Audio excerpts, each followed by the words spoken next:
Welcome to this session, and I see we have a number of people here, all the way from people who just maybe been attending for a few times to people who've been here for years and years and years, way longer than I have. So we have a good mix, and I'm hoping, given the subject, the term Quaker Universalism kind of implies the sort of discussion we're going to be having. I think and there are enough of us. There are a few enough of us. I don't know how to say that.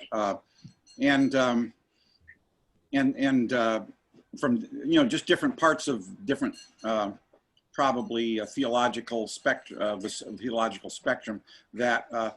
I would hope the discussion that I hope to kind of stimulate will just help us explore this space, and I will throw in quotes and other things as I see fit, and other people, please feel free to do the same for yourself. The very first thing I'd like to do is start us out with a story. It's a true story about my experience with this meeting, which is the only meeting I've ever belonged to. I got started with Quakers by walking into this meeting around 22 years ago, early '99. And some of you who have been here longer, I guess that means Mary,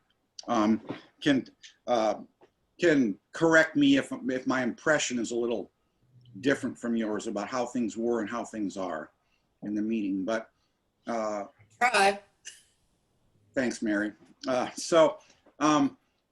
any rate, I remember for the first few years when I was participating in Friends Meeting of Austin, was in Meeting for Worship.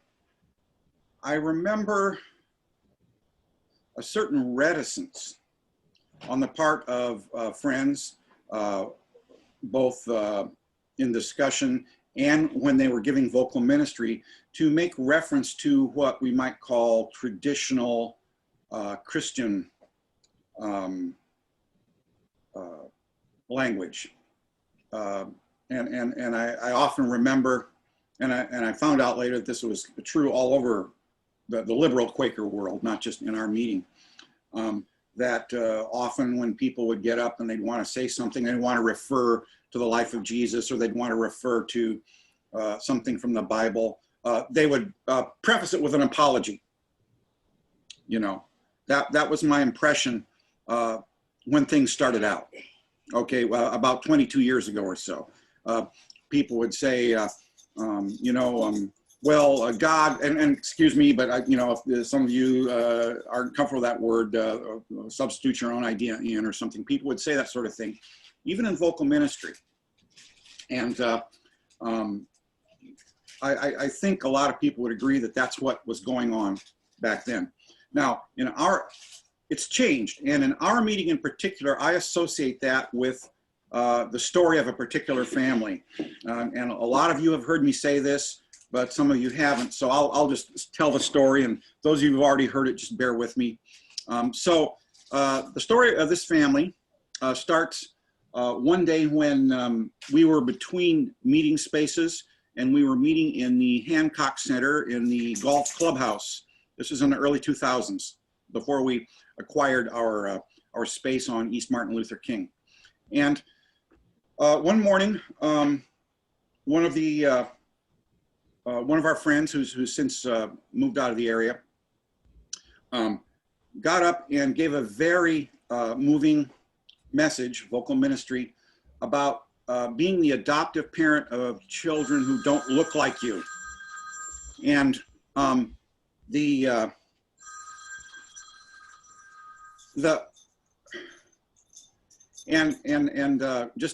just saying, and she concluded her message. I usually don't remember the exact content, but this one I do because of what happened. She concluded her message by saying, so one of the things that we're being taught here is perhaps that Everyone is family, not just people who don't look like us, but people who don't act like us, dress like us, or even think like us.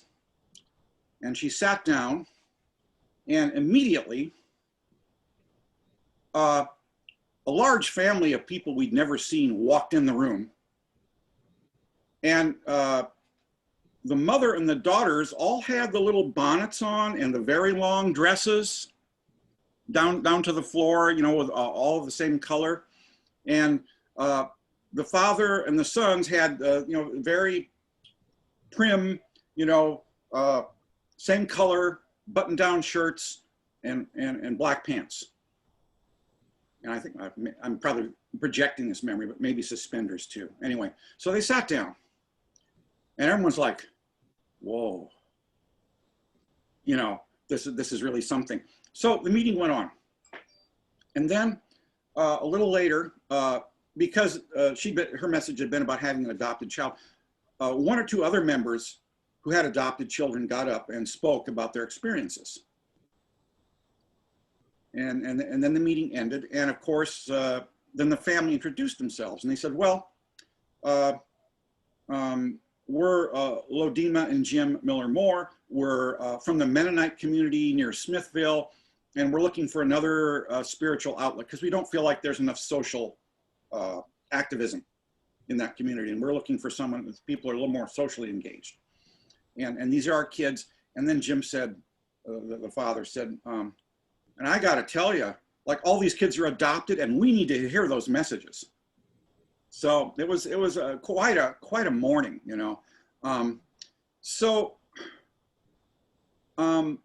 What happened was Lodima, the mother, of the family, became a really, really central part of our meeting. Not the whole family did, and Jim as well. But she was one of those rare combinations of kindness, charisma, and competence and energy that you don't find in the same person very often. And she was one of those who, when she spoke and when she ministered in meeting, she was, I think the phrase in the Gospels, when they talk about Jesus' early ministry, is one who spoke, she spoke as one having authority. Okay, you just knew you could listen to her. And Lodima would very often, she would preface her messages, but from the other direction. She'd say, I know some of you just, you know, this might rub somebody the wrong way, but I'm going to talk to you about how I love my Jesus. And she would get up there and she would talk about it. But she would do it in a kind, inclusive way, not shying back from how she felt or what she was led to speak. She would sing. She had a nice singing voice, and she modeled a lot of things for us, and would talk about, you know, some of her ministries were kind of a ministry on a Bible passage or something. And now I'm sure that it was partly a coincidence in time, but I associate that family's being with us with a change in how the meeting was with more traditional God language and more traditional modes of spirituality in our society. And the Miller-Moores, we still keep track of them. They moved way out of state a number of years ago, before I think just about anybody except maybe Mary had really come into the meeting. So you occasionally, of course it's COVID time, but occasionally they'll come back for a visit and Lodima will come to meeting. So they may do that sometime. And Lodima doesn't do plain dress anymore and is working as an artist. Yes. So everybody's had their evolution, and their kids have become delightful adults. You know, we remember them as stair steps, but they're all the same size now, I guess. So that's my story to start it out with. And I'll just make one more preface before I kind of ask people to weigh in. I think when we hear the term or use the term Quaker Universalism, we people hear or mean two generally different things. I mean, there's a lot of other things in there. They either mean universalism in the sense that the Quaker message and even the Christian message, if you're a more traditional person, is available to everybody. That's one way to talk about universalism. And then the other way we use universalism is kind of like a kitchen sink approach. You know, any form of spirituality is, it can be equally valid in terms of accessing the inner light that we were talking about last week. And that's another way of looking at that. And both those strains of talking about universalism go all the way back to the beginning of Quakerism and extend all the way into the 21st century. So I just like to pause here and see what other folks have to contribute at this moment, and then I'll get into a little bit of specifics and maybe some quotes and things like that. So let's just open it up, and maybe what we'll do is let's go into silence. I'm sorry, I just jumped in. Let's go into some silence, and then if people want to speak out of the silence, that would be great.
So I'd like to share a little bit that, I was raised in a Quaker community in Pittsburgh that was very, it was all, everyone there was ex something else, ex-Catholics, ex-Jews, ex-Protestants. And so growing up, there was very little of that kind of God-centered or Christian-centered kind of talk in that meeting house. But not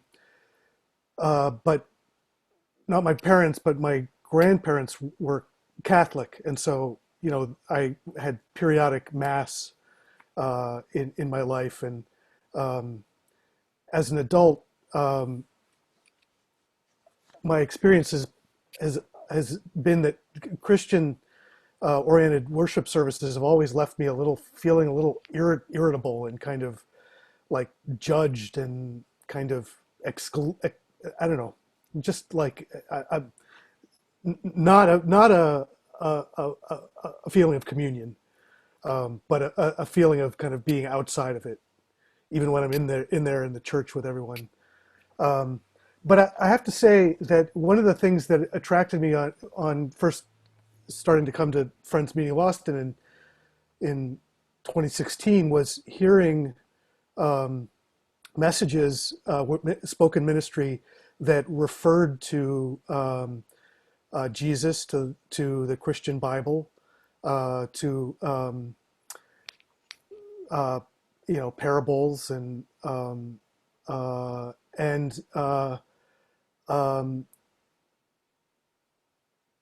it was it's kind of startling to me, my own reaction to that, because it was so it took me a while to figure out that I wasn't getting annoyed by these sorts of messages the way I had in the past. And so I thought to myself, well, that feels like a kind of sort of spiritual growth, and openness to kinds of modes of worship that had always felt foreign to me. I studied philosophy and comparative religion, and I practiced Zen Buddhism, and we raised our son in a Jewish congregation. So I always felt like I was very ecumenically minded, when in fact I was mostly just anti-Christian for a lot of years. And so it's been Friends Meeting of Austin and some of the spoken ministry that has been a little bit Christ-centered, that has made me feel, almost paradoxically, a little bit more kind of universal in my thinking around spiritual practices and messages. And I'm grateful for that. Yeah, I find it interesting, Howard, that you opened the session like this, that, we talk about universalism, and it, I think the first impression you think of is from the opposite perspective of going from a more conservative speak or traditional speak to a more liberal or progressive, open-minded language. And yet you turned it around and flipped it on its head in a way, which is good. It's interesting because in our society there is, so many of us that have either left traditional churches and more orthodox ways of being, and our culture at large is less so, I think, as well. And so I guess that being okay with that language and is maybe an important thing to think about. I mentioned before, I kind of follow and try to be somewhat of a student of the Course in Miracles material, and it's very unorthodox in many ways, but it's also very traditional in the language that it uses, as far as the Christian language. And and like Jim, I grew up Southern Baptist, and then just had a huge falling out with, and a rebellion against that traditional, more evangelical Orthodox approach to Christianity and religion for a long time. But I'm interested also too, recently coming from the Unitarian Universalist Church, how this today, what we're speaking about, relates to that theme of what theologically universalism means, and what it means in the context of Quakerism historically, I guess, and then over time from the early history to now, I guess, more, in today's world. So. And just to throw in here, you'll see that this session here, some of the things we talk about in this session come pretty naturally out of what we talked, the inner light that we talked about last time. In fact, the inner light almost naturally leads to the idea of universality of experience. But we'll get into that later. Thanks, Jim and Daniel. I was just throwing that out there.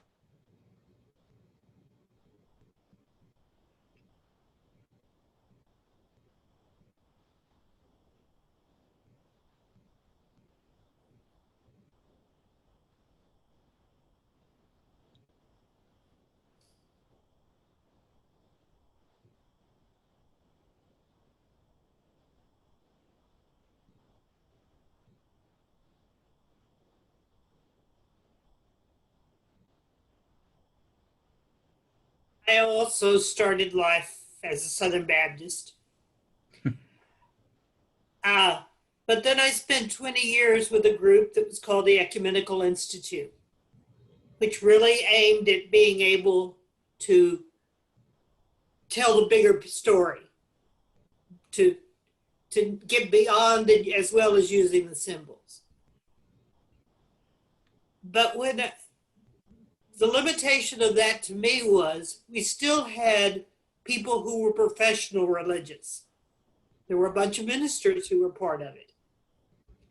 And the rest of us were amateurs. And one of the great things about Quakerism for me was I have to do my own interpretation. There's not an expert I can go to. Whether I use the Christian terminology or not. And I do and I don't. Putting it back under what do you experience as opposed to what do people who've trained on this say about it was the first real gift for me from Quakerism. And by the way, that was in Hong Kong.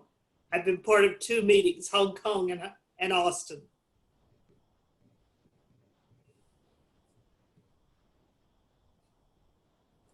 Doesn't part of the universalist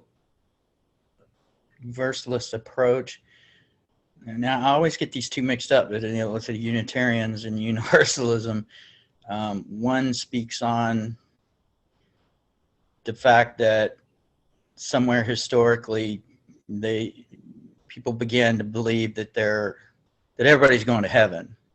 Nobody goes to hell. And then more of a universal approach in that it's, as you said, kind of free to, everybody's welcome. So I'm just kind of curious where the dividing line on that is, because I see the kind of cultural, that kind of everybody is welcome. And then, the other aspect of where grace or enlightenment or salvation or whatever you call it is free and there for all. Shorthand line I know is still they're recognizing that of God in every person. No. And oh, go ahead, Mary. No, I'm running out. Go ahead. And I would say, okay, so obviously the thing we're talking about here is a big tent. I mean, the word is universalism, right? So there's room for a lot of things in there, depending on how you define it. Do you define it as a strictly Christian universalism where, Jesus' sacrifice was for everyone, and it's equally available to everyone, and even more narrowly, everyone but everyone needs to accept that grace, maybe whether they've heard, in some sense, whether they've heard about Jesus or not, all the way to all spiritual experience is valid. Even those who claim to have no spiritual experience but want to be in fellowship with us and want to follow Quaker practices. You know, I mean, there's a big spectrum there. I'll tell you one more story, and many of you who've been around for a while have heard of this person, and I think at least Mary and I are the ones who've had direct contact with Margaret Hoffman. Margaret Hoffman was the elder of the meeting for a while. I would call her that because she was the oldest person. She and her husband were some of the first members of Friends Meeting of Austin. I don't think they were founding members. They missed that by a year or two in the early 50s. Margaret had quite a life story. She was a Holocaust survivor. Her family, she was from a mixed Jewish and Protestant family in Berlin, was hidden around during World War II until she was able to migrate to the United States. She married Otto Hoffmann, who's from the that hill country German background, and so they spoke German to each other. Some of their kids are still around. If you know Heidi Veselka or Barbara Yerby, who are members of meeting, their children. Margaret was the first, I believe, both the first woman and the first foreign-born person to be a member of Austin City Council.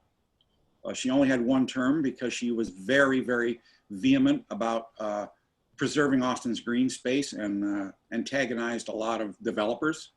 She was known as the Tree Lady and is the reason why Austin perhaps has a little more green space than some of the other large cities in Texas. And we lost her, I think, in 2012. But if you sat there, and Margaret had been, I'm pretty sure she'd been clerk of meeting, clerk of South Central Yearly Meeting, was very active in Quakerism.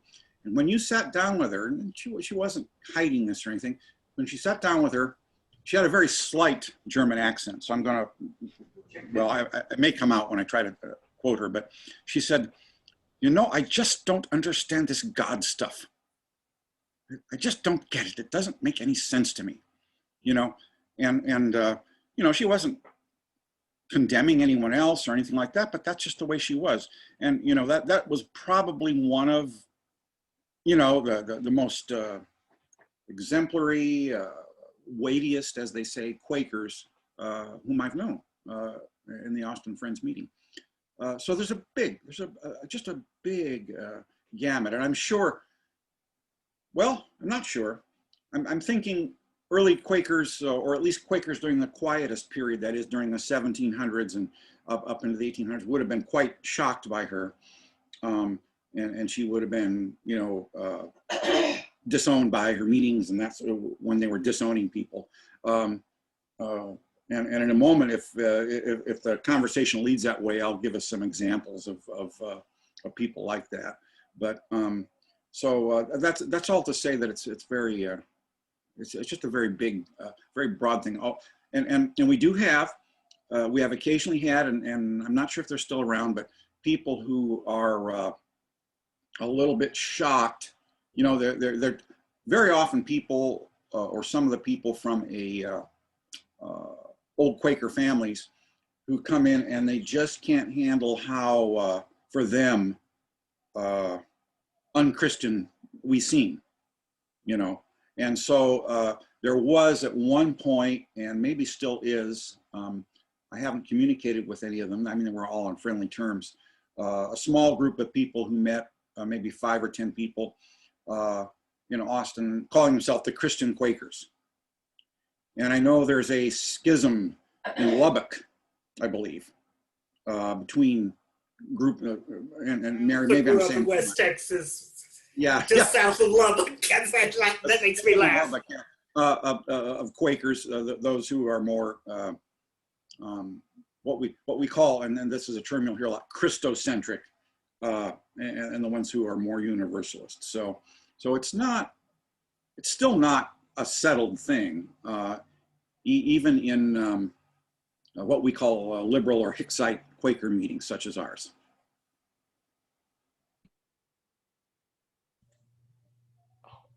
I find that so interesting that schism is kind of, it seems like that schism is ongoing almost. It's like we had the schism in the 18, whatever, hopefully, yeah, the Hicksite Gurney, that schism happened in the 19th century, and then we're just still having the same schism 200 years later.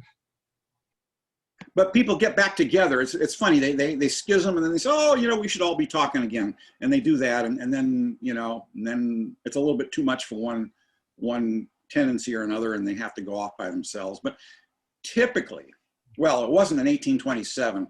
There's a record of the yearly meeting at which, they kind of split up an Ohio yearly meeting where one friend apparently bit another friend, during this I mean, they did get pretty exercised about it, but on the whole, it's been, people understand, like, when we look at evangelical Quakers or pastoral Quakers, we see the commonality and they see the commonality. I mean, we see that of God in everyone. And it turns out that we act in the world a lot the same way. The concerns for activism and stuff tend to be very, very similar, even though it's very different kinds of theologies. And I think that the doctrine of the inner light, which is the one thing I think that holds Quakers together, that's why, when someone asks me, well, what do Quakers do or think, or, how are they about this? I try to remember to say, personally, as a Quaker, not to say we Quakers do this, or we believe this, or we think this. I'll say, as a Quaker, personally, right now, this is where I'm at. The truth unfolds, and it unfolds in time, and it unfolds differently for different individuals. I guess it's still one truth. I mean, I firmly do believe that, and it's based on the idea of the inner light. But whatever I decide that means for me that day, whether I think it's a very spiritual kind of traditional thing, or whether maybe I'm in more of a mood where, well, this is about electrochemical reactions in the brain, and maybe there's some way that we all share them. I don't know. I'll go in different ways, just depending on where I'm looking that day. Sorry, I didn't mean to go on like that, but anyway, I'll let someone else chime. Howard, I wonder, I forget which session of Quakerism 101 we talk about this in, but if people are unfamiliar with like Elias Hicks and John Joseph Gurney and that schism, whether this is the one we talk about that thing, or is that? Well, I think this might be a good time to talk about it. I wasn't particularly prepared to talk about it. So if those of you have some knowledge of Quaker, I mean, I can chime in too, but so those of you who have a little bit more knowledge of Quaker history, because that is important. It is important for the idea of universalism as well. It's a large poster, as in 3 feet by 5 feet, that's hanging in the meeting house. Unfortunately, I don't know. Huh? I don't know whether it's available online. Wikipedia has a It's a tree of all branches of American Quakerism, or starting from the British, but basically focused on Quakerism on this side of the pond. Wikipedia. Does Wikipedia have it? Yes, but they don't have the Midwestern Yearly Meeting, which, as I understand it, is sort of its own branch. Okay. One of the intriguing things to me is that some of the East Coast ones, after 100 years of being separated, decided they had to get back together. And basically they did that because they wanted their children to know other Quaker children and possibly marry other Quakers. But after 100 years of separation, they reunited. That's always been one of the intriguing stories to me. Also, it's been a while, but 10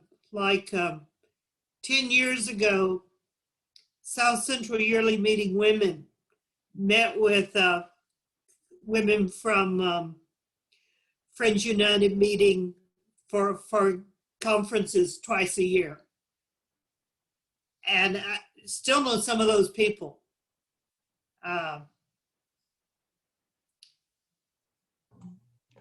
Beth Nagel, who is one of the translators when Quakers have international events, is from that side of things. She's married to a Quaker preacher.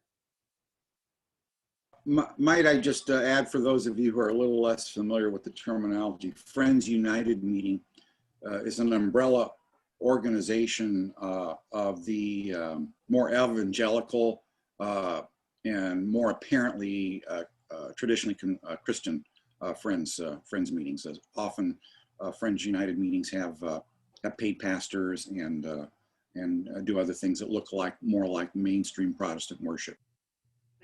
They call their meetings churches. I guess since I threw in this wrench, I should maybe just say I find this sort of period, this sort of schism really interesting, just because it doesn't quite line up with our expectations as sort of 21st century people in terms of who the different groups were and what their political orientations were. Since right now, of course, we have this idea that a sort of more universalistic friends are more sort of politically liberal, whereas sort of more Friends United meeting tend to be sort of on the more conservative. We sort of fit that into our current political system. But I guess back then in the 19th century, there was this sort of great revival in Christianity in all the Protestant sort of churches in America. They're big, big tents and very charismatic preachers who were going around, and just this great sort of revival of religious fervor that was happening. And a lot of Quakers got very excited by that and very moved by that, and were sort of moved by the spirit of the age to participate. Which then there were sort of Quaker leaders who were starting to sort of be part of that revival movement. Gurney was I think the name of a very passionate and powerful preacher who had this sort of more Bible-based language, and also sort of more sort of pastoral tradition, and they sort of ended up becoming that. Whereas a lot of other Quakers were very uncomfortable with that. They were felt like it sort of took away from Quaker particularism, our difference from other communities. They were very much more of the feeling that we should retain those aspects of our Quakerism, the silent worship, the sort of not having a pastor that had been the Quaker practice for so long and made the communities distinct. But back then, at least, they didn't really map onto our political thoughts right now, since the revival movement, and I guess even that sort of very active evangelical side of Christianity, wasn't really necessarily always politically conservative in the way that it is now. They had a lot of sort of socially progressive and sort of socially active element to it. In some ways, we're probably even more socially involved and active than the more sort of quietist friends who were more interested in staying amongst themselves and keeping their distinct community there. And so the figure that became kind of identified with that sort of more quietist, more sort of traditional Quaker practice was Elias Hicks, which then, though strangely, that branch of Quakerism is the one that eventually ends up becoming more, in the contemporary sense, sort of liberal or universalist. And we're a Hicksite meeting. Elias Hicks, some of this stuff's pretty wild though too. If you read it, he got. Which it's funny for me too. I'm a professional ballet dancer, and he was really loved dancing, and he felt so bad about it that he, I guess, dedicated the rest of his life to sort of religious commitment as penance for his love of dancing. And then, but he wrote his opinions on the Bible, and speaking of universalism, were pretty intense. He was so deeply committed to the idea of the inward light and of inward experience that he thought focusing so much on the Bible is just almost purely detrimental. And that it would be better if we just forgot about it entirely and just didn't even look at it. I think there's this essay where he says that, which even nowadays is a fairly strong position, which was surprising that that was being said so early in the 19th century. But anyway, I think those two became, there was this other one called the Wilburites. I don't really know as much about them. There were a bunch of, it's always more messy than you think it is. But the big picture, I think, is sort of Hicksite and Gurneyite turning into the sort of more unprogrammed friends, the Hicksites that then sort of turn into our kind of side of things, and then the Gurneyites being the one that eventually become more Friends United meeting and all them. That might, other people might have corrections to that story, which I somewhat vaguely remember. Isn't a correction so much because I don't really know the history, but I'm curious because the Wikipedia chart shows the Hicksites on one side and all the other branches on the other side, including the conservative Quakers who are who also practice unprogrammed worship. But if you look at their website, they don't have a yearly meeting, but they do have like a sort of central website. I don't know if it's who's running it, so they don't have a yearly meeting. But anyway, but there is a website they say we're we're sort of the truest Quakers because we have both unprogrammed worship, but we're still Christ-centered. So I'm guessing that the split over whether to use the Bible probably occurred then before the split over whether to have programmed or unprogrammed meetings, at least based on how the Wikipedia's chart is, but I don't really know that history. So I'm just going on one chart on Wikipedia. That sounds like a correct impression, Luke. I mean, just from what little I know, that since the beginning of Quakerism, there have been discussions about the status of Scripture, but I think silent, unprogrammed worship wasn't really seriously questioned until the early 19th century in America. And part of that, and James alluded to this, the Great Religious Awakening and Great Religious Revival. There was a big revival in Protestantism. So the Presbyterians and the Methodists and the Baptists were all kind of getting together and getting a little bit ecumenical at that point. And there's a lot more religious enthusiasm going on, for ordinary people to join churches and stuff, and at least in the United States. And a lot of Quakers, these would be the Gurneyites, were starting to feel left out. Like, well, what's our creed? What we should tell people, we want some legitimacy with these other people. We need to tell them we believe in the Trinity, and we believe in the virgin birth, and we believe in these other things that traditionally go along with Christianity, and that's where it started to pull apart. We want to have Sunday schools and pastors too, and the concession to that on our side is, the traditional Quaker term for the days of the week was first day, second day, third day. So we do have for our kids, we do have first day school now, but of course it's run by all volunteers. We don't call it Sunday school. That would be maybe a little bit too much. Yeah, I think that's correct, Luke, that impression of what order things happen in, in Quakerism. May I share a text or two here? Or did someone have something they wanted to throw in? Don't want to cut anybody off. Okay, let me try this. Let me make sure I get to the, okay, I think this is the right one.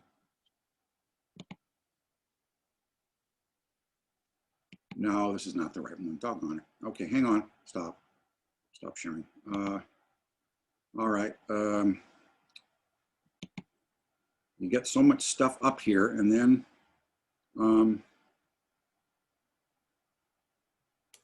Howard, while you're getting ready, I do need to go ahead. drop off. I do need to drop off. Thanks so much. I'll watch the rest on the video. Okay, it will be available. All right, take care. Yes. All right. I don't know why this is happening. Okay, and I gotta. While we're waiting, Go ahead. Just throw in there. Yeah. I was gonna say that, yeah, I think that personally part of what drew me to the Quaker meetings here in Austin was, yes, the open democratic style of the meetings, But yes, the non-traditional language to some extent greatly. And I guess there is that dialectic kind of tug and pull in my own heart and mind between wanting to stay true to my own historical roots and upbringing to some extent with the Christian language, and then also really liking using things like source and spirit rather than God, and you know, staying away from some of the pronoun issues. And so I do, you know, oscillate, I guess, between, and then when speaking of Christ, thinking of it as Christ consciousness instead of just, you know, this more, you know, a traditional personal approach to Jesus. So anyway, that's just my own thoughts on that. Thanks, Daniel. I have a text here. This is from George Fox's journal, and the year is one of the earlier years. If you read George Fox's journal, I find it, I hate to confess, I find it very entertaining as well as edifying. You know, just the way it's written, just, you know, the language and the way he looks at people and the things you see about his personality. You know, when he talks about things. That idea of absolute certainty that he had, you know, which, wow, you know, that's amazing. But here's a text which looks like it crosses a page boundary in my Word document here. So he's talking about an incident that happened fairly early on in his travels. Would someone like to, and he would of course run into people and have disputations, public disputations with them. This is what this is about. So would someone like to just unmute themselves and read this, and I'll scroll down a little bit when they get toward the end of that page. Go ahead and do it, anyone?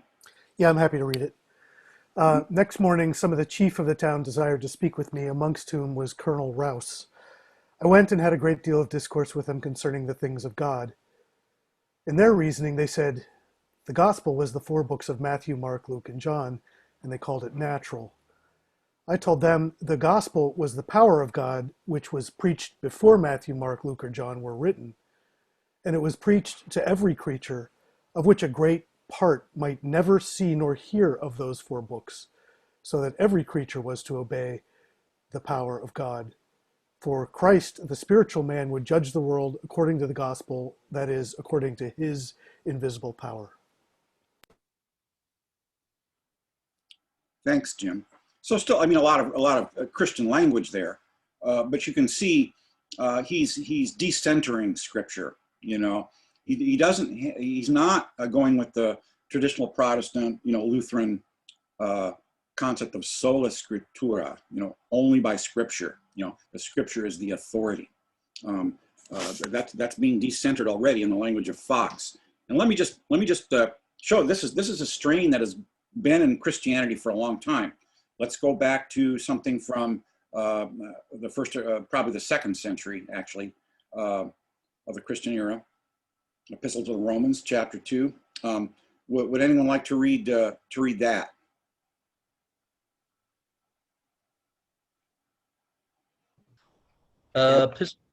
Okay, go ahead. You go ahead.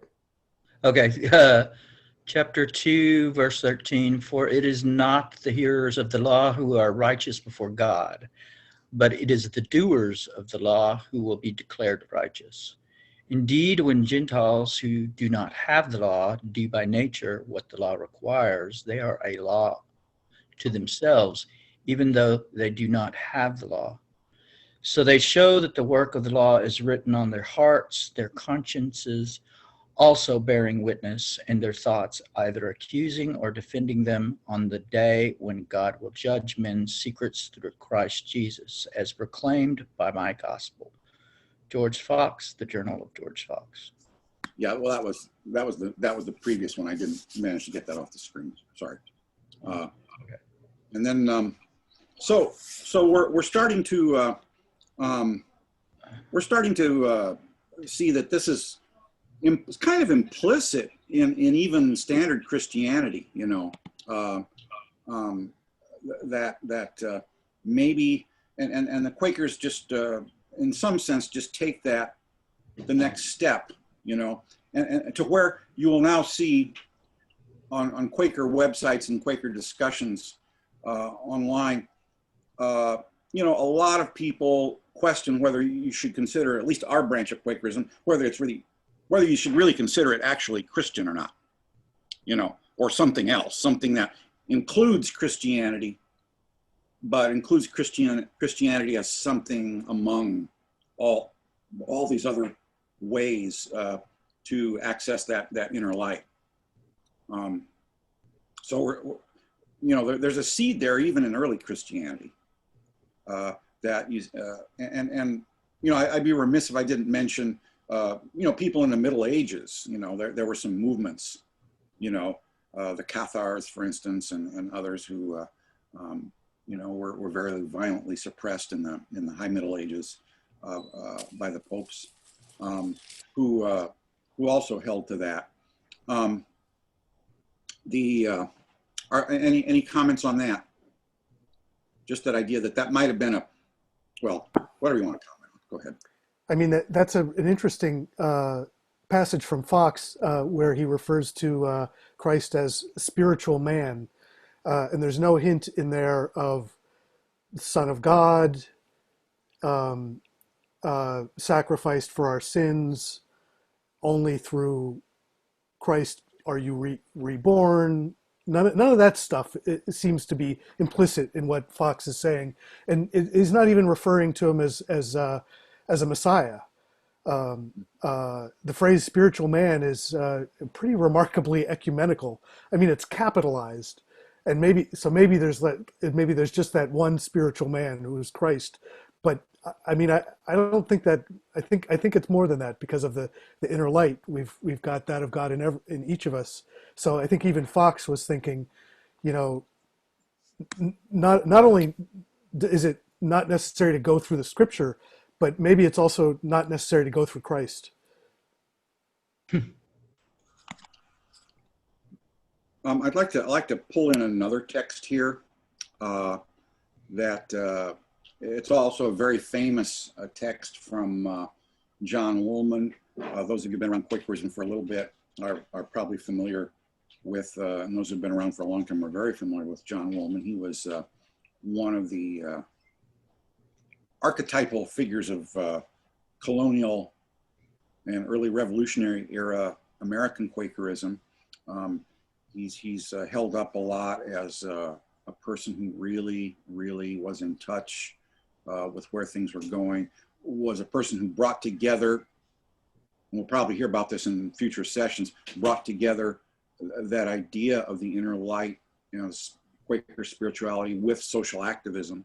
He's credited with having gotten a lot of Quakers to become abolitionists of slavery. And the way he did it was a very spirit-centered, you know, very spiritual thing.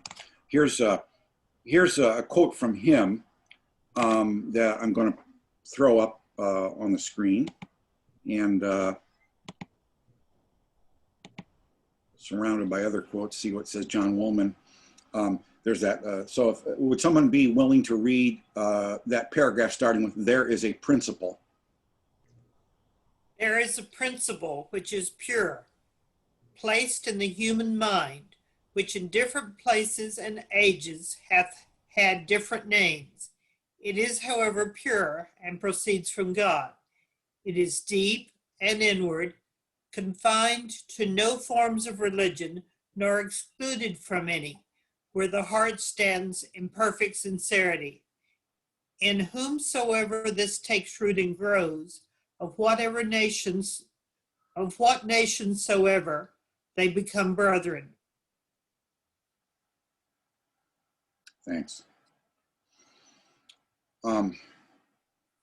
This is the generation, by the way, John Woolman died in 1770, I believe, on a trip to England, So just before the American Revolution. So he's about a generation and a half before that great schism that happened, the Hicksite-Gurneyite schism that happened in 1827. Hard to tell what part of the schism he would have been in.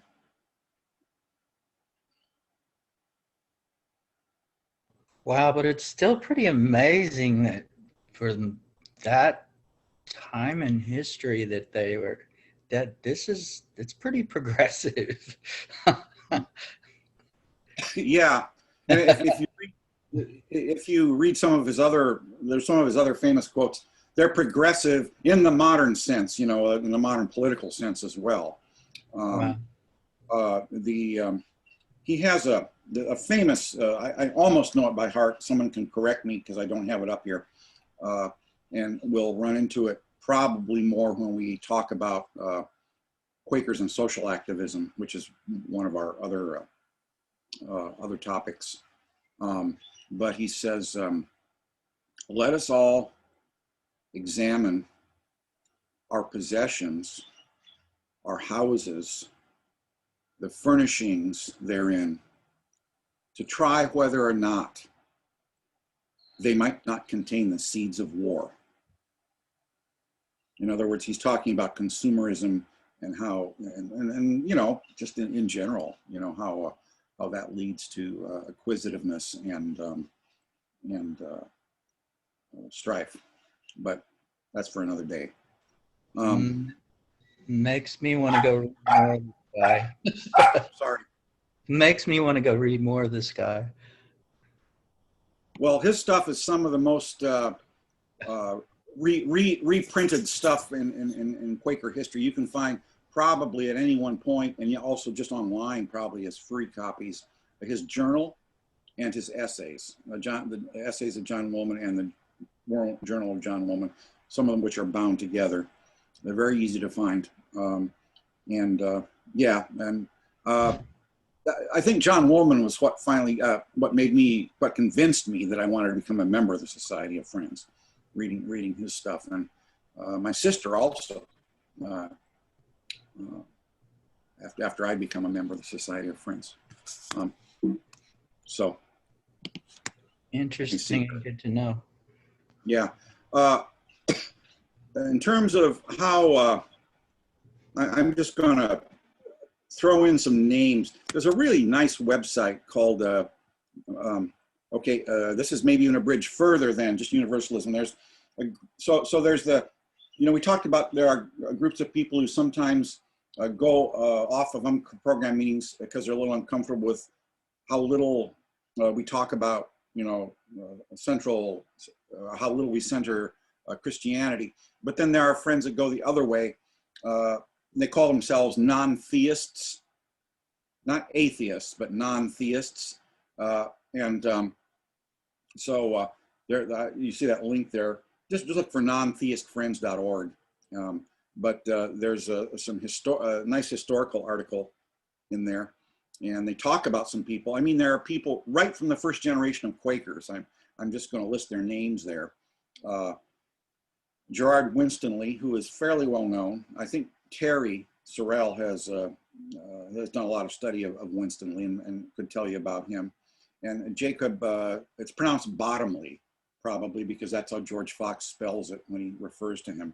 And they were already in the 1650s and 60s writing this way. Jacob Bottomley writes how he thinks that we shouldn't be looking at the Bible. He's these people were not well. Jacob Bottomley had, they both came to Quakerism later, and Jacob Bottomley had started to express some of these universalist views while he was still in the New Model Army, that is Oliver Cromwell's army, and he was kicked out of the army, and was the penalty for blasphemy back then was to have your tongue bored through with a hot iron. I think that the same thing happened to Naylor, the early Quaker leader.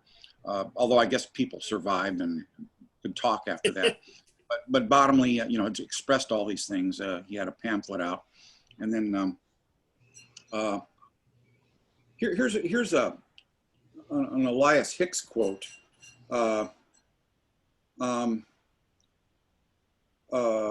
would someone like to read that? The quote that begins, "There is scarcely," on the screen there.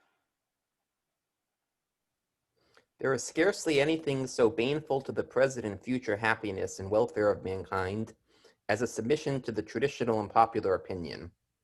I have therefore been led to see the necessity of investigating for myself all customs and doctrines, either verbally or historically communicated, and not to sit down satisfied with anything but the plain, clear, demonstrative testimony of the Spirit and word of life and light in my heart and conscience. Yeah, that sounds like what we would call free thinker doctrine, almost, to me.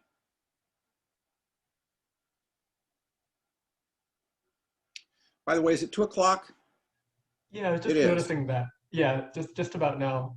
Whether we want to take a short break at this point. Yeah, how long do you think, James?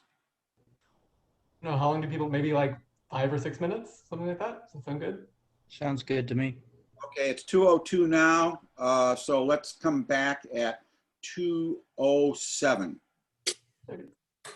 Precisely. Yeah.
Welcome back. Is everyone back within earshot? Hi, Joe. Hi there. Sorry, I think I'm late. For some reason, No I problem. started at 2, but Well, we well, have, yeah, and then it's daylight savings time and a bunch of things happen. So, yeah, glad to see you. thank you. So this whole session will be available on our website if you go to austinquakers.org, and then under the community, and then on menu, and then under that the videos menu.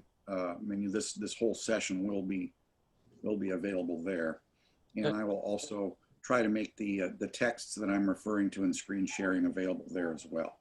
So should Thank have. you. And are the prior sessions available there too? Yes, Okay, yes, they perfect. are. Thank you. Thank you so much.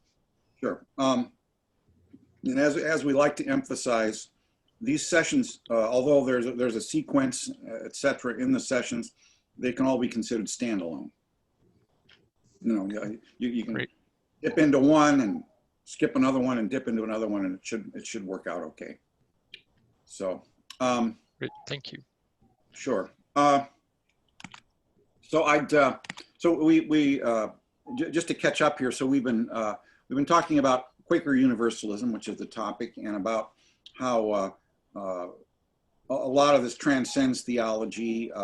There's two ways that people use the term universalism and Quakerism. One is to say that the Christian experience is universal, you know, and the other one to say is all experiences universally allow people to access the inner light. So it's kind of, you know, so we kind of go back and forth. And for the last little bit, we had been talking about more how about the latter. I did want to bring up maybe another text or two, this time from the 19th century and from people whose names we might recognize as well-known activists. I'm thinking of Lucretia Mott, who is perhaps more well-known in Quaker circles, but she was an important slavery abolitionist and an important feminist in the 19th century.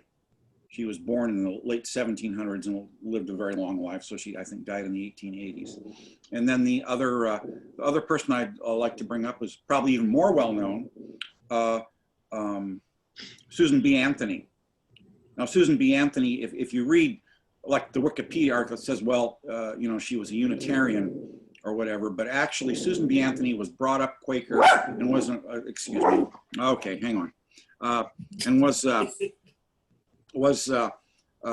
Quaker for most of her activism, and her meeting did not allow her ministry as an abolitionist, so she went over and hung out with the Unitarians, but she did consider herself a Quaker all her life. So let's look at some of the things that they were saying. I'm going to share the screen again. First, Lucretia Mott, I'm going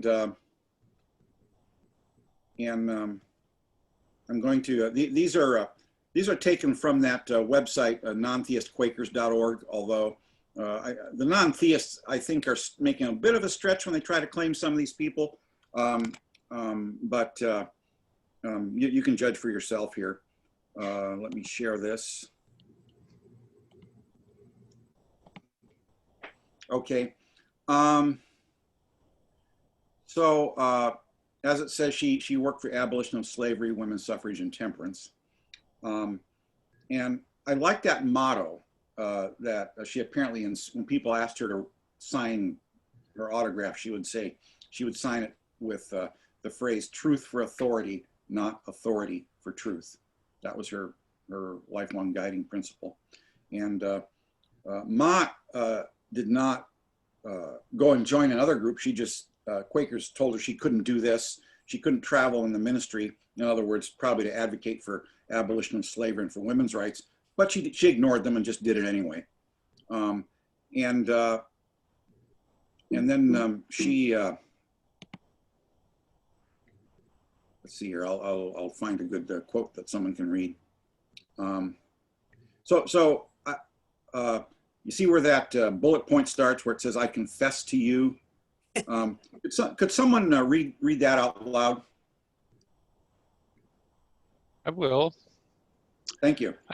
I confess to you, my friends, that I'm a worshiper after the way called heresy, a believer after the manner many deem infidel, while at the same time my faith is firm in the blessed, the eternal doctrine preached by Jesus and by every child of God since the creation of the world, especially the great truth that God is the teacher of his people himself, the doctrine that Jesus most emphatically taught, that the kingdom is with man, that there is his sacred and divine temple, that there is his sacred and divine temple. Thanks, Joe. So that's Felix. Sorry. I'm gonna mute and let people talk about this. Felix the dog, I love it. I think that Felix has a lot to say about it. Yeah. He's moved. That is one thing I noticed about the letter from George Fox that we looked at earlier, is he said the gospel is given to all creatures, which I thought was really interesting. I'm not sure if that's just like a 16th century or 17th century language that I'm misunderstanding, but it does sound like he's saying that this might not even be exclusively a human thing. Yeah, I find sometimes that the Quaker thought and language, it reminds me of slightly a little bit sometimes of Buddhist thought and language, especially with the extreme ecumenical approach of compassion for all beings. And as Jim has spoke of Zen, his experience with Zen Buddhism, I quite jokingly sometimes, and hopefully I'm not leading people astray when they ask me, my son has friends that he tells them, my dad goes to Quaker meetings, and immediately they say something like, oh, like the Amish, and I'm like, no, nothing like the Amish. And then I try to liken, I say to people, they're kind of like the Zen branch of Christianity, I guess, that much more stripped down approach to religion and theology. It doesn't have a lot of the austerities and and even with the creeds, it's funny when I heard Howard mention that about this branch of Quakers that wanted to go back to having some sort of creed. I'm like cringed a little bit because part of the reason I eventually left I fell in love for a time with the smells and bells of the Episcopal, service, but then I just couldn't swallow the creeds and that strict doctrinal approach. So it's interesting, all this interplay. James, whenever I first, when I first heard them say creatures as opposed to men, for some reason it made it, I do consider myself a human first and foremost, but it did make it seem more accessible to me because throughout most Christian readings, they always say men.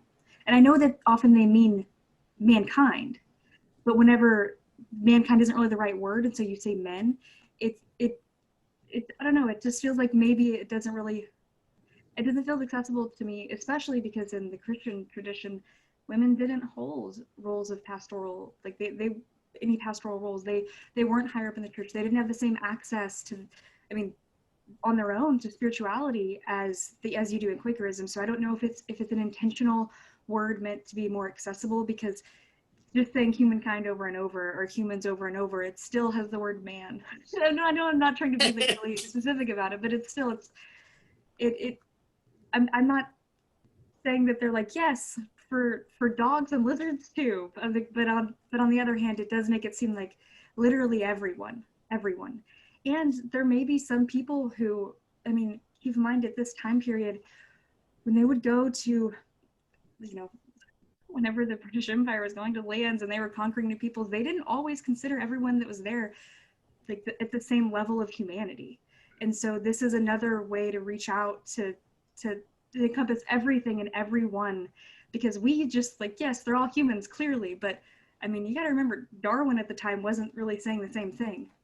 Like he was kind of saying that there might be different levels as well. So I think this is a really great way to say that spirituality can be for everyone, every single person. You know, you remind me that this, you know, a couple of you have brought up the idea of creature, right, as part of the language. And I think that that is partly a 17th century usage, but I also think it's valid to see it as trying to be very inclusive. There's a passage in George Fox in his journal, and once again, just for the entertainment values of what I read it for sometimes, because just of the weird, funny things that happen to him. So he's in jail, and what would happen sometimes, I guess, what he's describing an incident where a bunch of ranters, you know, the ranters were the really free-thinking, anything goes, way out there, whatever you want, you know, that kind of people. And so the ranters would come, and I think they were trying to bring him over, but also trying to mock him a little bit. They would have wild parties right outside his cell, you know. And so there's he mentions this once, and he says, and they offered him a pipe to smoke, you know, and he didn't smoke. He didn't believe in it. I mean, you know, he had scruples against smoking, but he said, even though I did not want to smoke, he said, I touched the pipe to my lips to show them that I did not deny the creature. In other words, there's nothing wrong with tobacco as such. And even tobacco is, you know, or a pipe, you know, is part of creation, but I'm not going to smoke it, you know. So, yeah, that's a very broad, almost a pantheistic idea, you know. Interesting. Yeah, and yeah. Anyway, it's also interesting this talk of non-theism. There is a school in theology called the what is it? I had it. I brought it up somewhere here. The apophatic approach to theology, which is negative theology, which is a form of like seeing God and the divine by negation. So, and there are theologians and philosophers who preach that sort of thing. So, wow. Yeah, the use of the word creature also, though, does imply a creator, and creatures are created, and so it doesn't quite fit with the non-theistic as much, which is why I like the Lucretia Mott quote, which is up on the screen now. Believer and atheist, you know, open to everything. Of course, that was for the suffrage movement that she was involved in. But by the way, I should just point out, Jim, I scrolled down a ways, and I'm no longer in the Lucretia Mott section. I'm sorry. Oh, thanks. This is Susan. I'm in Susan B. Anthony, and Susan B. Anthony was considered herself, at least in personal practice, a Quaker all her life. Although she left her Quaker meeting because they wouldn't support her abolitionist work. Okay, and you know, we think of Quakers, we tend to idealize Quakers not here in the 21st century as all being these great abolitionists and, you know, having underground, but there was a lot more, as James mentioned earlier in the forum today, it was a lot messier if you were back there on the ground, you know, about who was for what and who was against what and who participated in what and who didn't.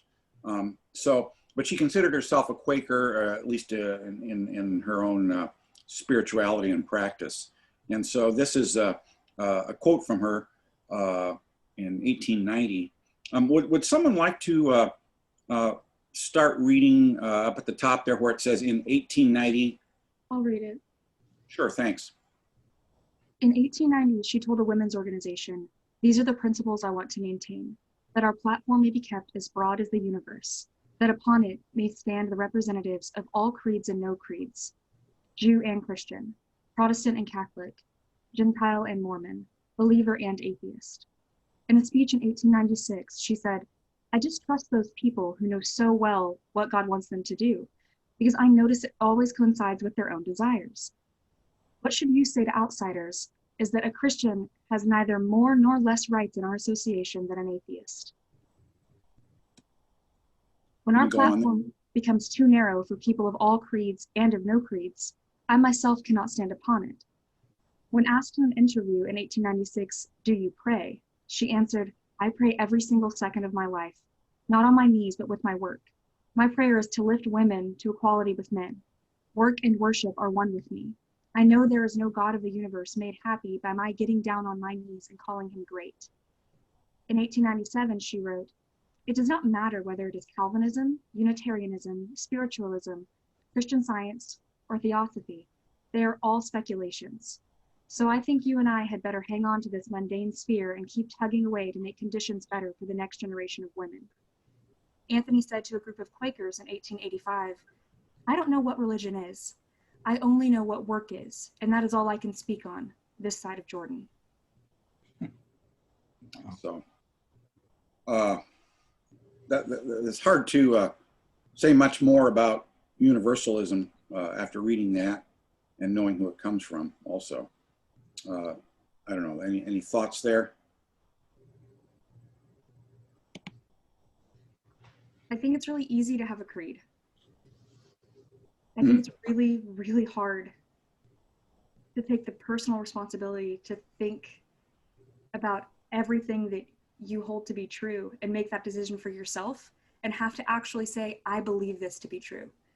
And you can't rely on someone else telling you that, yeah, that's probably the right thing to do. Because as a Quaker, or maybe as a Universalist, you have to be able to, like, it's on you. It's not on your religion. You can see, because as a Christian, you might say, "Well, I don't know if I specifically agree with that, but I mean, the church believes it, so I'm gonna follow it." But anything that you do as a Quaker, like, you are now saying that you believe that to be true, because that's the whole principle. Like, there isn't a creed, so you have to make this decision for yourself, and that's hard, and it takes a lot of energy. And I don't know, it just seems like it's a little bit more work to not have one, but it might make it more worthwhile, like, personally. As you were speaking, I was thinking of something that I've heard. I think I heard it from Terry Sorrell, and I don't know if it's original with him. It might be, where he said, being a Quaker is as easy or as hard as you want it to be. It's very easy. You can just say, "Hey, look, I believe in the inner light, and I'm led by spiritual promptings of the Spirit, and I discern that with others." End of story. Or you can start saying, "But what? Where do I need to go? I have a continuous responsibility now to this unfolding truth." You can go either way, and I think that's exactly that's what I heard you saying, Shalisa.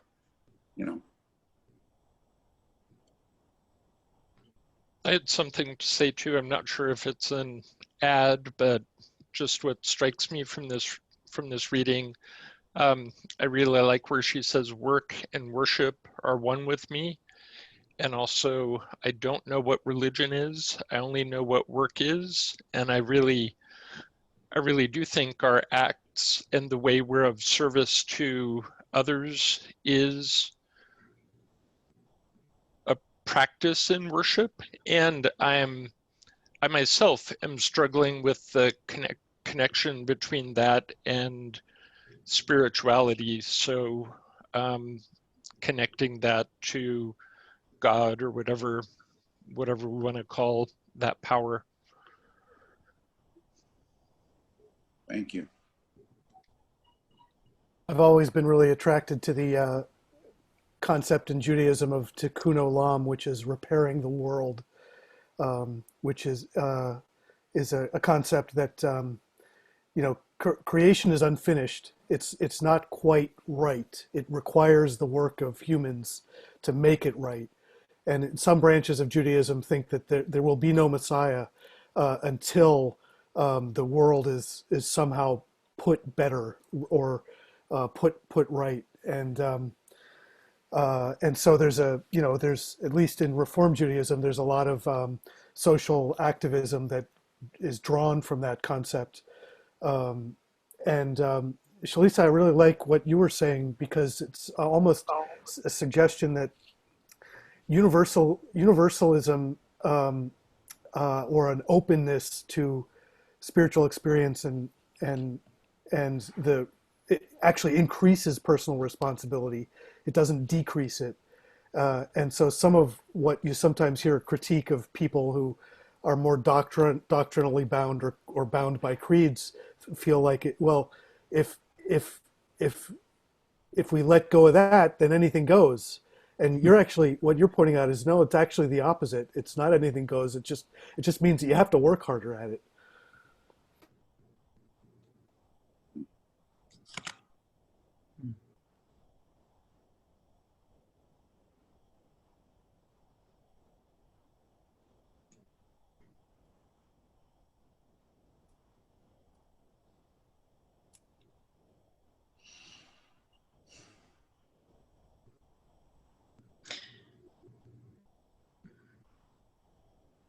I like that last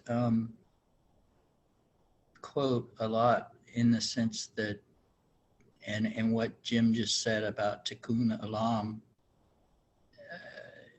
which brings it back to the more down to earth aspect of, I guess there's universalism in the spiritual sense, but there's a universalism in the sense of the social justice issue and where the rubber meets the road, being here now and on this earth and this plane or whatever.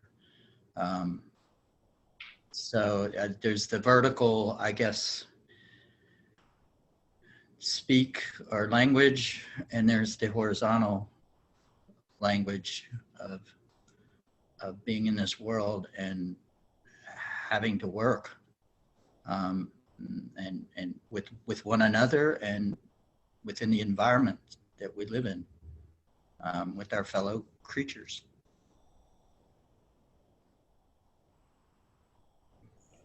And fellow brothers and sisters.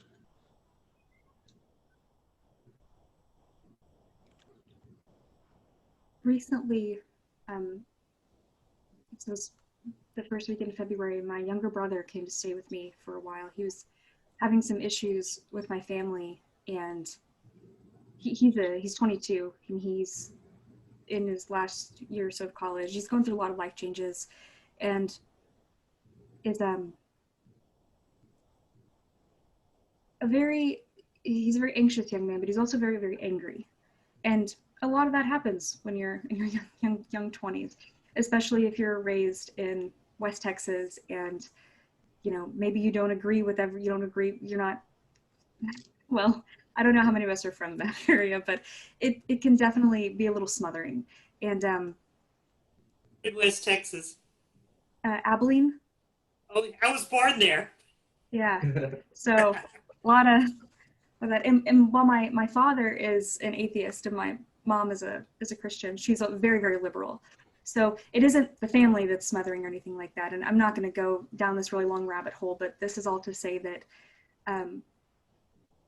I grew up Christian and then went the opposite, like anti-Christian, and now I'm here. But my brother's 8 years younger than me, and we don't really know each other that well. So him coming as a young man and staying here, it was a really safe place for him to come and stay for a while, just to get some peace and, get caught up on school, that kind of stuff. And, I came to Quaker meetings while he was here, and he had some questions. And so at first he asked me, well, what's Quakerism? What do you guys believe? And I was just at a loss for words. I was like, well, because what I didn't want to do is get into an argument about Christianity with him, because I'm not a Christian. And I said, well, you know, there's different like branches of it. And we tried to go into it, and no matter what I did, he wanted to argue.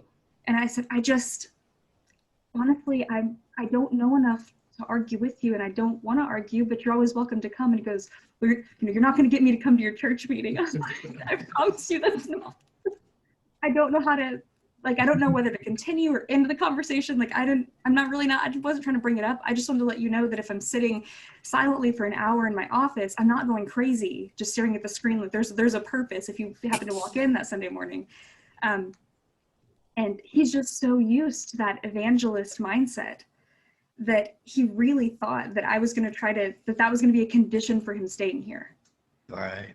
And I said, no, you can stay here. I just, like, if you come and talk to me, like, I'm not going to answer your questions because I'm trying to, you know, be silent for an hour and really take this time to reflect. And I'm not going to say I tried to not talk about it, but I didn't feel comfortable explaining or expressing or even really having a discussion because I didn't have enough to say. I didn't have a creed. I didn't have it all laid out in front of me, and I didn't feel confident enough to, I mean, I told him he was always welcome, but I wasn't going to go and try to convert somebody. Like, that wasn't it. But by the end of his stay here, he started just slowly asking more and more questions. And I answered what I could, but I also told him, you know, you should probably do some of your own research and know that here's some keywords you should look for. And he did. I mean, I don't think that he's gonna start attending Quaker meetings, but it was a roller coaster. It was a roller coaster of a conversation. And I can honestly tell you that with a creed and with, you know, like a 6-point plan and a presentation, I probably would have been able to have a much clearer conversation. But I think by not having it, it was much more difficult, but also more true. Like, I was more honest with it because I didn't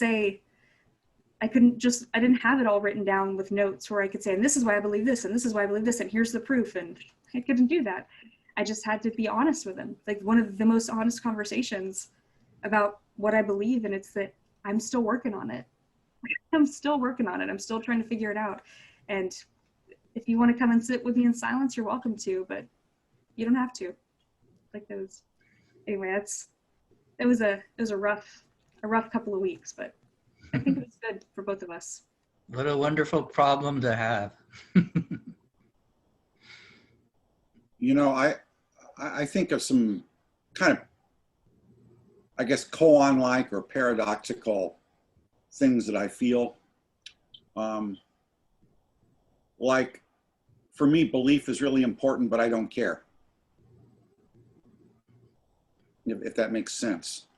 Or also to say that in silent worship, we are there in the presence of that which really cannot be spoken, but we got to try anyway. You know, just because we're human and we have language. You know, or thinking that maybe, and this is not quite true either, Quakerisms aren't about beliefs or creeds. Quakerisms are about processes and actions, maybe. You know, I saw an interview done years ago, obviously years ago, with Joseph Campbell. And he was talking about having been at some sort of world theological convention or convention of students of world religion, and it was being held in Japan. And so as part of the program, you know, for this convention, they did a tour for all the participants in the program from all over the world of a Shinto shrine. And, you know, that's the, you know, native religion of Japan. And so the Shinto, I think they call him the head of the shrine is an abbot, you know, it's kind of like a monastery. So the abbot came out and gave them a presentation, and other of the monks were involved, and about Shintoism and stuff. And when they got all done, there was a pause, you know, it was question and answer time, and one of the people raised their hands and said, I didn't quite get what it is that you believe. And the abbot said, believe? Mostly we just dance. That's great. That was the answer, you know. I think it's not quite that way with me, but I'll tell you something a little bit different on any one day that I talk to you. I certainly will do that. But that's not because I think I'm being wishy-washy. Maybe I am, but I'd like to think that it's more because truth unfolds, you know, through time and space, and I'm constantly getting there. I kind of think that I'm sorry to keep grabbing the microphone, but it seems like the lack of a written structure and creed allows for evolution. It allows for us to constantly change what we believe based on what we find to be true, which, as you say, the truth unfolds. So the more that we learn, the more that we know, and the more that we grow, it can evolve not only as a whole, like as a group, but also individually, so that you can always hold that to be true. You don't outgrow it.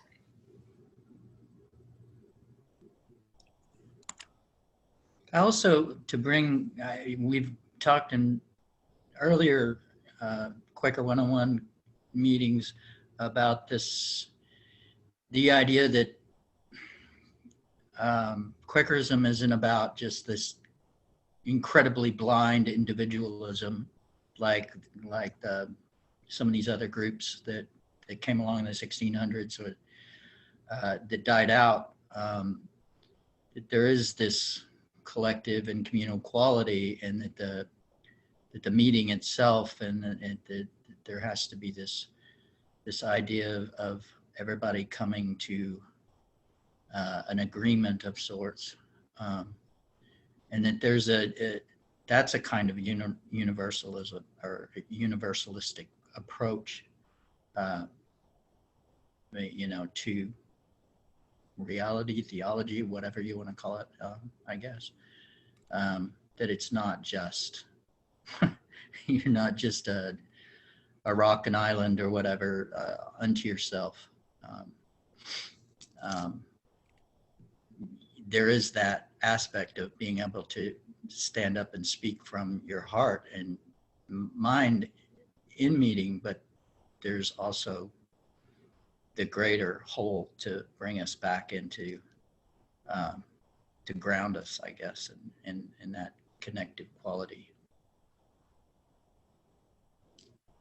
I think that's really true, and yeah, I remember that from the previous one. One thing I thought was interesting though, and was it with the Susan B. Anthony quote, or probably actually both of them, their meeting said no, and they just did it, and they just left anyway and did their thing. So I guess, and they still thought of themselves as Quakers. So I guess there even though there is that dimension of community discernment, there's also this tradition of people just going off and being right too. I think they were quite vindicated by history there. So right. Yeah. I know it's not quite the end of our time together. But I would like to just maybe come back and focus on the concept of universalism as such, and how a lot of Quakers look at it. And I know I think some of you mentioned this already in one of our previous some of our previous sessions, about how helpful you found this website called Quaker Info. Anyone talked about that, or familiar? Quakerinfo.org, and just all kinds of resources with information about Quakerism and where to find Quakers and what kinds of Quakers, and essays and that sort of thing. I like that there's a message in there from the web servant, you know, who's the guy who puts it all together, you know, as opposed to the webmaster. And then, but I'd like to just pull back to a fairly standard, if you want, a typology of different kinds of universalism. Remember, I mentioned before, you know, roughly there's that concept of a very Christian sort of concept of what universalism is versus a way broader concept. And this is a little piece that I copped off of that site that will maybe help pull some of that together. let me just look at that. And so Bill Samuel, in his essay, What Kind of Universalism, talks about basically 5 different ways to look at universalism. So I don't know if someone wants to, maybe we'll break it up and have people read different parts of the 5. Would anyone like to read part 1 here? Just unmute yourself and read it. Classic Christian Quaker, sorry, somebody else was coming in? No, go ahead. Okay. Go ahead, Joe. Classic Christian Quaker universal grace. The traditional Quaker view, which remains normative for Christocentric friends today, is that Christ died for all, and he provides the opportunity of redemption, saving grace to every person, regardless of whether they have outward knowledge of the life and death of Jesus Christ. This view is expressed by the Quaker apologist Robert Barclay. Barclay was one of the first generation of Quakers who tried to dress Quakerism up a little bit so more traditional Christians would like it. And he wrote The Apology, strangely enough, is what it's called. Very dense. Otherwise, I would put some quotes from him in. That sounds a little bit like that first thing we read from the Epistle to the Romans, you know, perhaps. So I'm just going to move through these, and maybe then we can circle back on this or talk about something else, even if we want. So anyone want to read number 2? I'll read number 2. Sure. Common Christian universal grace. While it is common for Christians to believe that the universal saving grace of, while it is common for Christians to believe in the universal saving grace of Jesus Christ, many believe it is necessary for salvation for a person to know outwardly and accept the story of Jesus' life and death. A favorite Bible verse is Romans 10:14. How then can they call on the one they have not believed in? And how can they believe in the one of whom they have not heard? And how can they hear without someone preaching to them? This view has probably crept into the evangelical wing of Friends, but I'm not sure as to what extent it has. You know, in other words, we had better, you know, under that point of view, get the gospel preached to everybody so everybody has a chance of being saved, you know. Has little undertones of, oh, imperialism is important because, you know, you need to find all these people to preach the gospel to them, you know. Sorry, that's my editorial comment. We're just going to run through these unless someone has a comment they want to make there. Classic Christian Universalism. The classic Christian Universalist position is that all will come to accept Jesus Christ in this life or the next and thus be saved. A favorite Bible passage is Philippians 2:9-11. Therefore God exalted him to the highest place and gave him the name that is above every name, that at the name of Jesus every knee should bow in heaven and on earth and under the earth, and every tongue confess that Jesus Christ is Lord, to the glory of God the Father. This view seems to have attracted only a small number of friends. Okay. And then would someone like to read number 4 for me, Many Paths to Universalism? Short one. I'll read this, Many Paths Universalism. In this view, God has provided a number of paths adequate for salvation, of which Christianity is just one. Most contemporary Quakers who call themselves Universalist hold to this view. Thank you.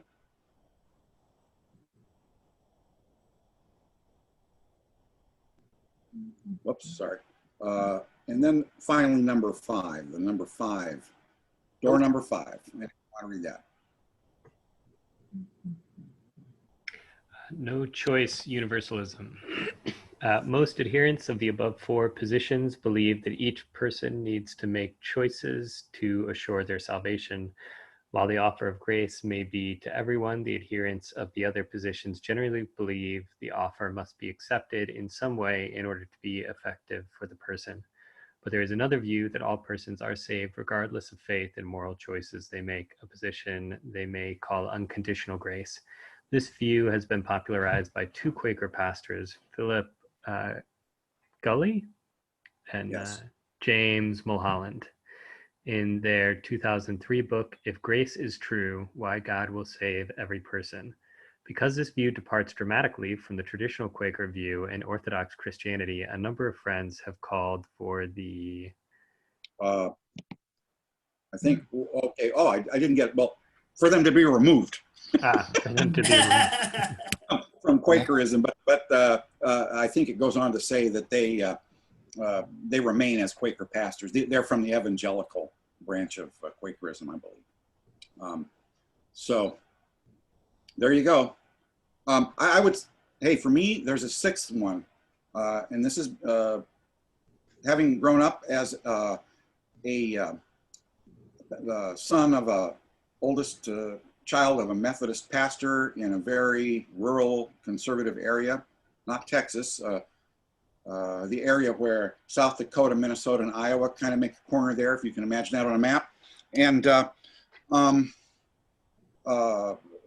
again, it wasn't my parents, but I just, even as a child, I'm like, why do I need to be saved? What is it? You know, why did someone have to die for me? And I just never got it. And I tried, and I, of course, repeated that. You know, I became very familiar with it. But when I reached 18, I just, you know, okay, I've had enough of this for the rest of my life. And I didn't think much about a spiritual home until I was about 47 or so, and walked into a Quaker, 45, I guess, and walked into a Quaker meeting in Austin. My position is that we don't even need to be saved. You know, I mean, I think I can use the language of being saved and the language of grace, but I might mean something else from what other people mean. So I'm a little, you know, uncomfortable using that language all the time. I guess that's what I would say. But so that's a number 6, which is okay, you know, because all of these are in some sense theist positions. I'm not prepared to say I'm a non-theist. Since I came to Quaker meeting, I've felt much freer to talk about the Bible and to study it and to, you know, and talk about Christian tradition in ways I wouldn't have felt comfortable all those years that I wasn't, just because I know people aren't going to hold me to having an orthodox position, you know, when I do that. Sorry, that's a kind of a personal statement. I'll leave it there, and we can all talk about different things if we want. But I think we're at we got about 10 minutes left. So I'm just going to see what people want to say here. Go ahead. I just have something kind of funny to say. So every time that they talk about Barclay and they talk about him being an apologist, it always seems like it's just, I know it's not like that big of an insult, but it's just like that traitor. Like, it seems like something like that.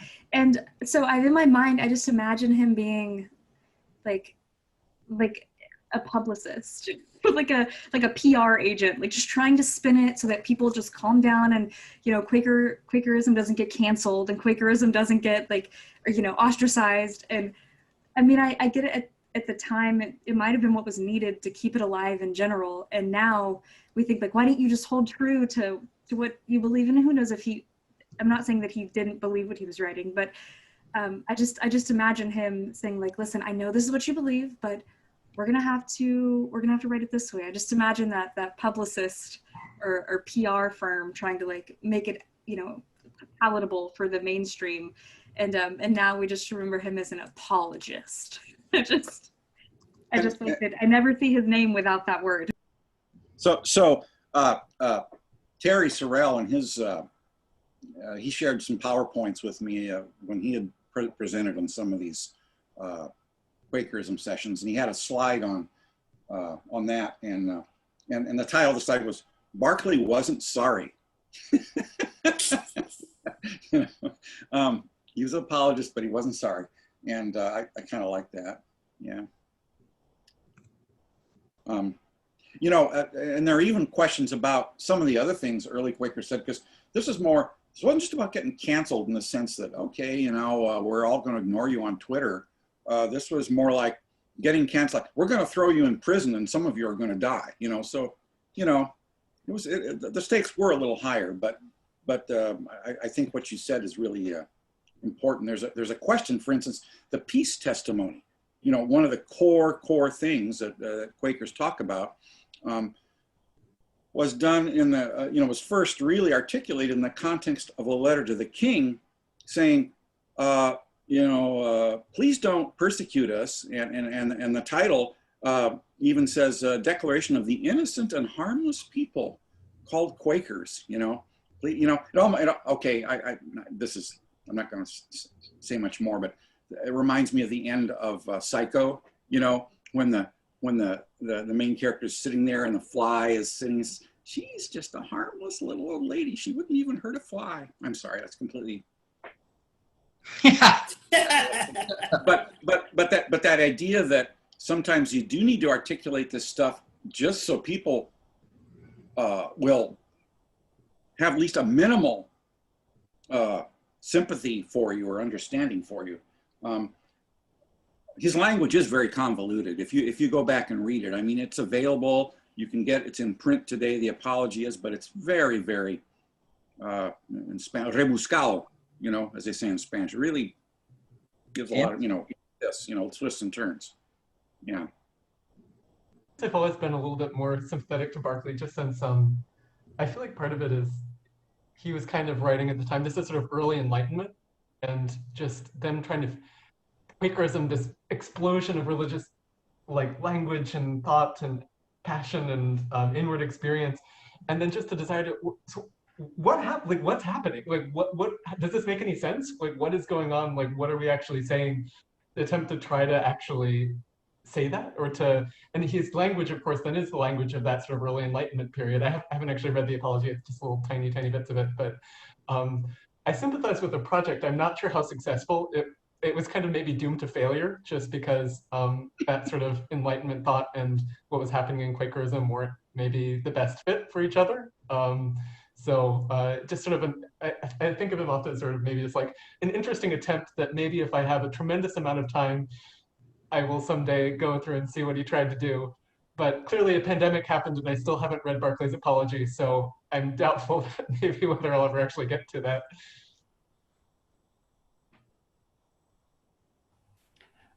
Yeah, I did want to say this was it was really interesting to sit in on this. I was thinking the whole time of for those of you that were in the meeting last Sunday, I had mentioned I've been to one, maybe two, I kind of forget, Quaker meetings before, but it would have been like 13 years ago. And I have this really clear memory of talking to a few people afterwards, because I was raised Catholic and dropped out during confirmation because I just didn't feel comfortable proclaiming that I believed that Jesus Christ was the Son of God. Not that I consider myself atheist or non-theist. You know, the universe is big and weird, but I just don't believe it.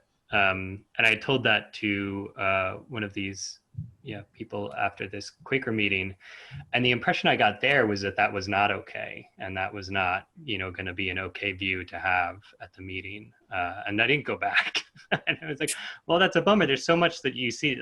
There's the non-programmed worship is really cool. The social activism there's so much that I really relate to.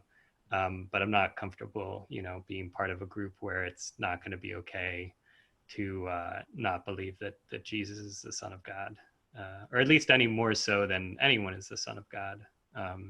Not that it's wrong to believe it, but it's been very interesting hearing everyone's views on this in this meeting. I don't think I grasped the diversity of beliefs in Quakerism.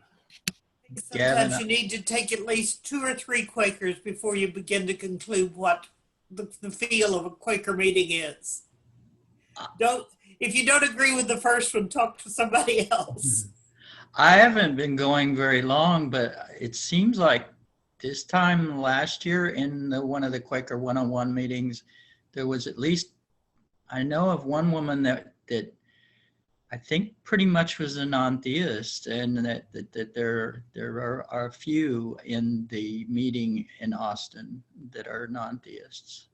I will out myself also before anyone thinks ill of this person I spoke to 13 years ago. I was at the time also an active drug addict, so I was not a reliable narrator, and I could have very well be misrepresenting them.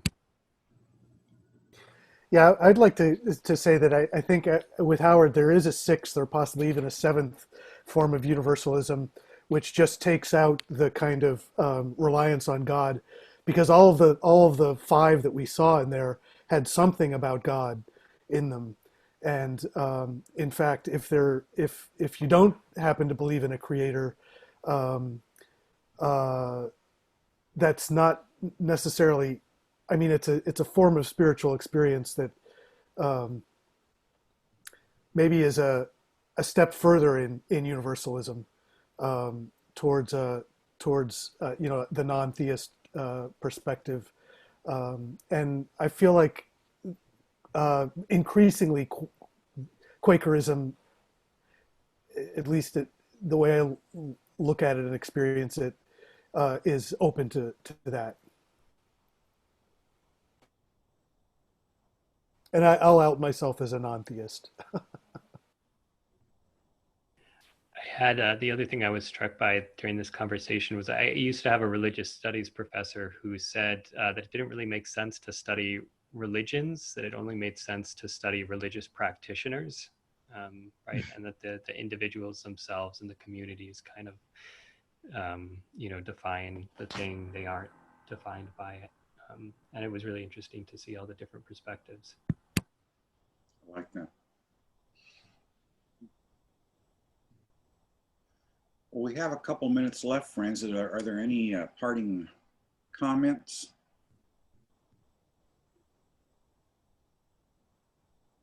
I haven't heard from Luke in a while. Luke, do you have any?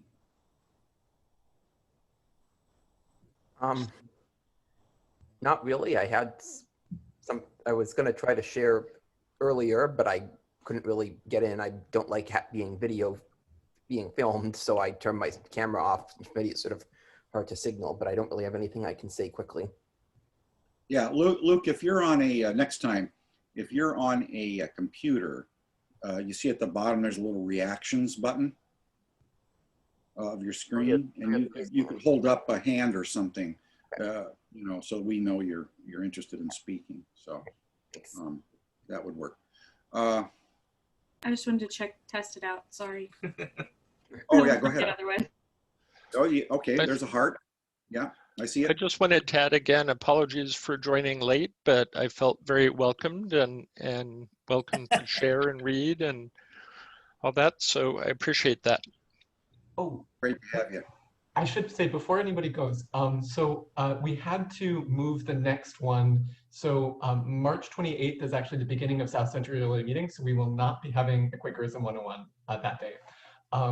We also probably won't be having one because South Central Yearly Meeting then bumped business meeting. We probably also won't be having one on April 11th. So South Central Yearly Meeting just bumped everything. Which we love South Central Yearly Meeting, so this is not anything against them. But it's likely that the next Quakerism 101 will probably be April 25th. So it'll be about a month before the next one comes around because of SUIM. And the upshot of that is those two sessions will be pushed into May. So the 2nd and the 4th Sundays of May will be the next Quakerism 101s. So just wanted to give you all a heads up. I'll make sure that's all in the bulletin and all the places and try to announce that too. But yeah, so that it'll be about a month before the next one of these. Thanks, James. Thanks. So go ahead. I'm sorry. In regular meeting, maybe last week, maybe the week before that, I mentioned that Quakerism 101 concludes about the same time that early history of Quakers pre-course starts. And it doesn't matter that they're not, it doesn't actually end at the same time anymore, but I think I sent the link to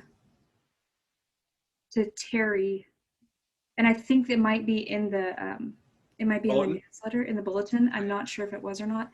If it isn't, I'll try to remember to look to see, and if it's not, I'll put that in there, because I think it'd be a cool thing for everyone who's interested to go and check it out, because that was one of the pieces that it seems like has some of the most information, but was like the most tangible information, but is almost the thing I'm the least familiar with. I think it's good to see roots, like, and where roots came from in a very in-depth study. So this course, you know, is the same length as a regular college course. It has a lot of information. I think it'll be really interesting, and the fact that it's free is wonderful. So if I need to reshare that link, I will.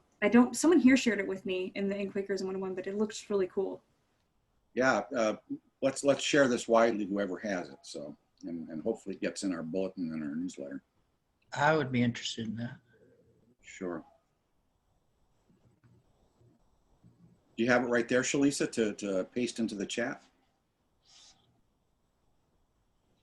I'm getting it right now. Okay, thanks. Well, while Shalisa finds that, shall we just have a little bit of worship here, go into some stillness, and then as people wish, we can sign off.